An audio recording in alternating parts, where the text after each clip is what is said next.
do me a favor, help us to grow. Like this video, hit the subscribe button and the notification bell. It's going to help us, and it's also going to help you to get more great content. God bless. Enjoy this next video.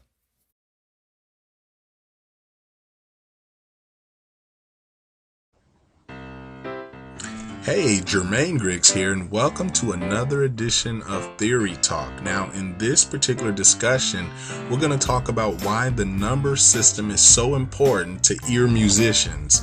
Okay, now coming from other worlds, the number system is probably not stressed as much, especially if you're reading sheet music. In fact, many people can read sheet music note for note, very good sight readers, but are weak in the music theory arena, so they can't tell you many of the chords that they are playing because they're playing them sure enough right off of the music. They know where to put their fingers and they know all the rhythms, but they can't take a step back and without that sheet music play basically what they just played reading. So as an ear musician, you're on the other side of the fence.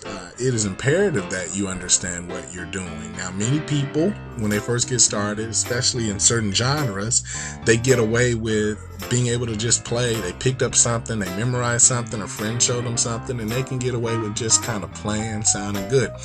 But they find their limits when it comes time to learn songs on their own or take songs to new keys, like very quickly without much work, being able to improvise, being able to communicate to other musicians that know what they're doing. This is where they find they get frustrated because they don't really understand the number system. And the number system is so simple, once you got it, you got it. So in this video, I thought I'd really stress it. Okay, many of you understand the number system. You understand how to number your scale. It's not hard if you know your C major scale as C, D, E, F, G, A, B, C. So you know it as all these white notes. You simply number it. It's nothing to it, right? C is 1, D is 2, E is 3, F is 4, G is 5, A is 6, and B is 7. Okay, so you literally do this with all of the major scales. There are 12 major scales. Don't ask me to do the math, but there's 7 numbers per scale. Now, yeah, we can say flat 2 and flat 3 for these black notes here. We can say flat 5, we can say flat 6, and we can say flat 7. But those typically come easier once you understand the numbers because, hey, if I know the second tone of the scale is D, it's not hard to say D flat. Because you're always flatting the letter. You're never going to get if you're going to flat D, you're going to get D flat. It's impossible to flat D and get C sharp. So all you really got to do is add flat to the back of whatever the number is. So really focus on that. And I'm going to give you 7 reasons why the number system is so important. And hopefully that'll fuel you to really get it done. There's a site that I put up, hearandplay.com. /numbers. Okay, so just put in our site and then write numbers.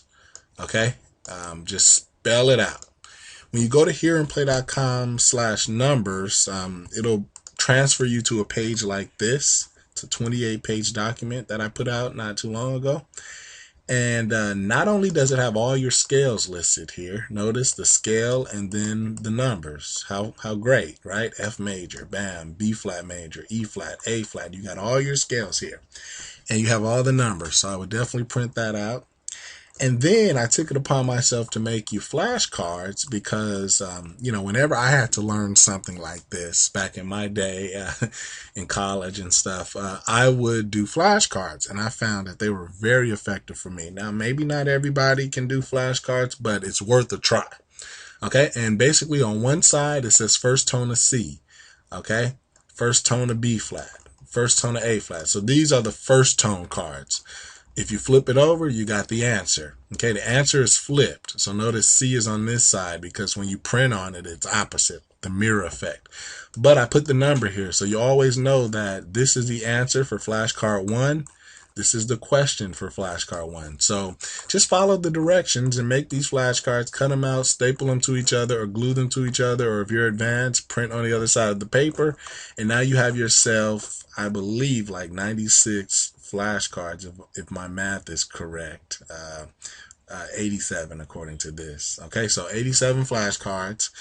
covering all the tones. And you just sit there every day and you just quiz yourself. Third tone of F, A. You just need to know that kind of stuff. And I'll give you the reasons why you need to know that stuff in a second. Okay, so 7 reasons you need to understand numbers. So let's start with the first one. I'm going to use an old school way. I've typed these out in Notepad, but I'm just going to reveal them to you one by one. Okay, so look down here. Reason number 1. It is the official universal language of the ear musician. You got that? Okay. Understanding numbers. It's the universal language of the ear musician. Okay. Just think about it. You hear musicians all the time. Hey, go to the 1. Now we're going to go off the 4. We're going to do this. We're going to flip it off the 2. Now go to the 2 and then the 5. Now, if you don't know the numbers, you can't join in the conversation, which we'll talk more in depth about this a little later. But, you can't join in the conversation. You read blog posts and people are referencing the number system. Other people call it the Roman numeral system. Okay. So they may do like a big I, and then they might do, 2 little I's. I mean, same thing for the purposes of what we're doing. I like the number system. Most of us, we know our numbers. Some of us get a little choked up on the Roman numeral system because it uses V's and I's and stuff like that. So I prefer just 1 through 7. 1, 2, 3, 4, 5, 6, 7. If you got that down, you're good to go. Okay. And everything about music comes down to the numbers. I mean, everything. Every tone of the scale, for example, has a name. The first tone of the scale is what we call the tonic.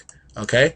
But the literal definition of that is, first tone of the scale. So yeah, we can call it something fancy. This is called the tonic. Okay. The second tone of the scale is called the supertonic, but that literally means second tone. I mean, every tone of the scale has a function, has a name. But it comes back down to, well, if you don't know what the second tone of the scale is, none of that stuff matters. Okay. So when you get into saying the dominant tone of the scale or the supertonic or the median or you get into this fancy language. Even when you get into modes, okay, on my blog, you can research modes: Ionian, Dorian, Phrygian, Lydian, Mixolydian, Aeolian, Locrian. Well, those literally mean, tones of scale starting on the first, second, third, fourth, fifth tone of the scale. So it's like everything. I don't mean to teach you about modes and scale degrees. That's not what this lesson is about. But I say that to say, like, everything deduces down to knowing your numbers. And it's not even knowing your numbers, but it's like really having them memorized so that you know them fast. Like when I say go to the 4th tone of F, you should say B flat very quickly. 7th tone of A flat, G, right? 2nd tone of E flat, F.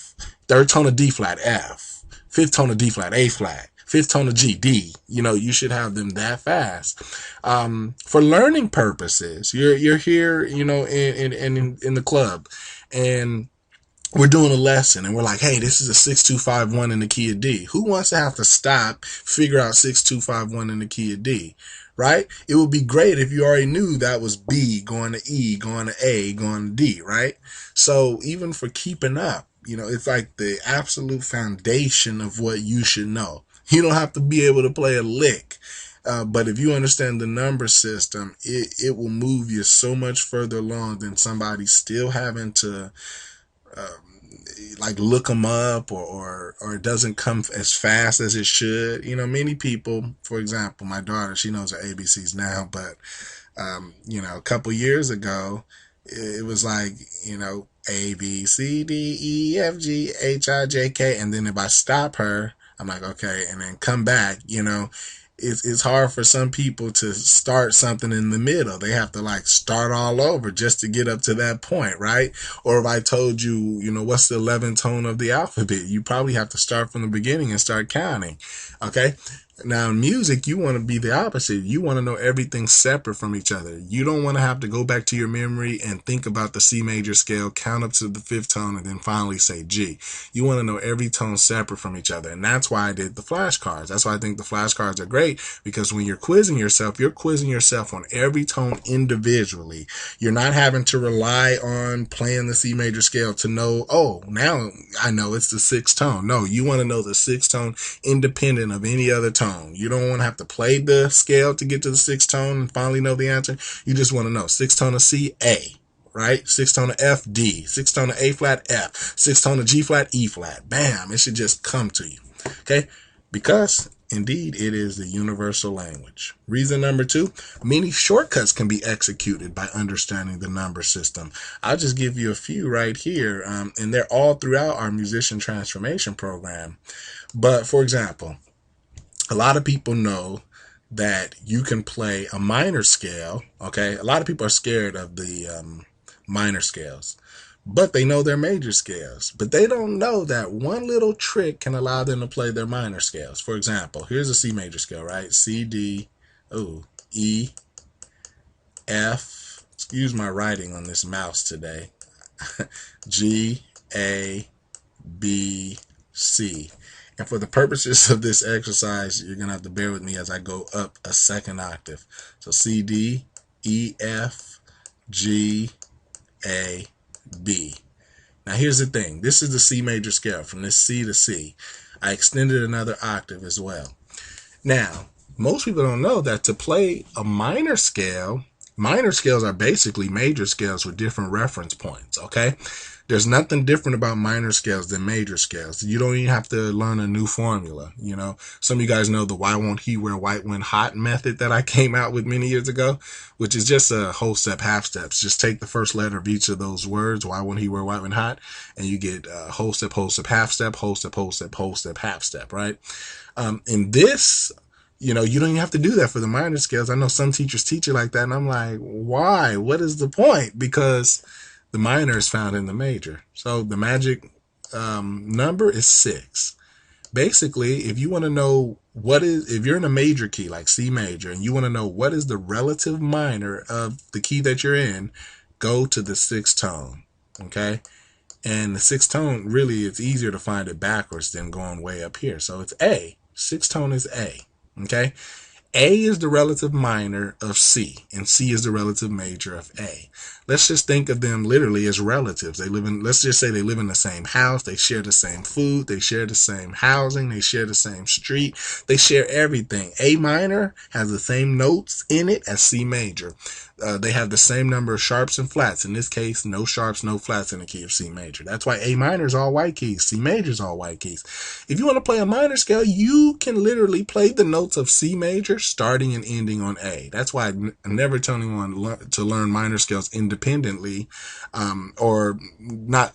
I never tell people to think of minor scales separately. Find out whatever the relative major is. You'll know that if you know your numbers. If you can go to the 6th tone of any key really quickly, like bam, like we were talking about earlier, and you can literally play the notes of the major scale that it relates to, play the notes of that major scale, starting and ending on the 6th tone. Bam, you have yourself a minor scale.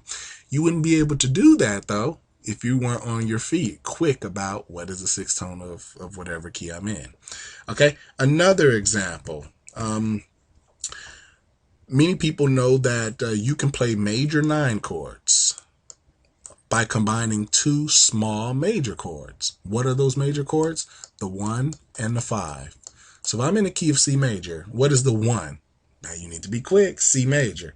Okay, now what is the major chord on C major? Well, it's C, E, G, right? Everybody knows the C major chord. Okay, and if you don't, go to the fundamental factory or in the chord county area. So that's the 1. That's the major chord on the 1, because the 1 is C and the major chord on C is C major, and that's C, E, G. Okay, now what is the 5 of the key? Happens to be G. Okay, so we circle G. Now what is G major? Because we need a major chord on the 5 as well. It's G, B, D. Okay, so now everybody running around, I don't know how to play 9 chords. How do I play major 9 chords? Well, do you know how to play major chords? Yeah, they'll say, yeah. Okay, do you know how to play regular major chords? Yeah. Do you know how to number your scale? I don't know, Doc.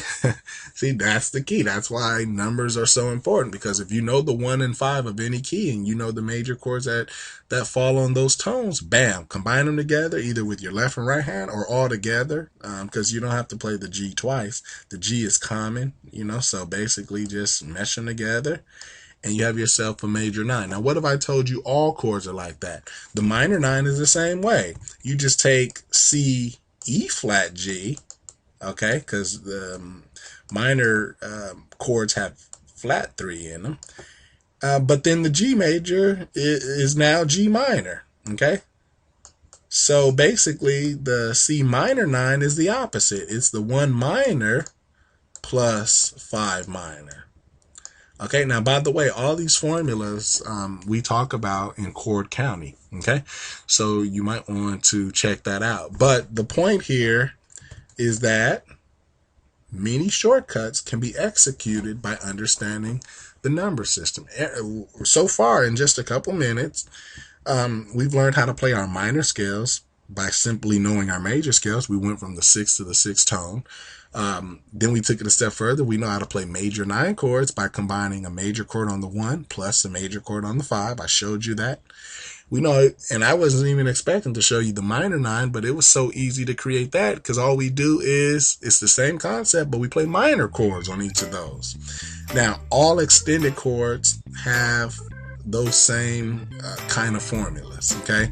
In fact, I call it the Fantastic Four.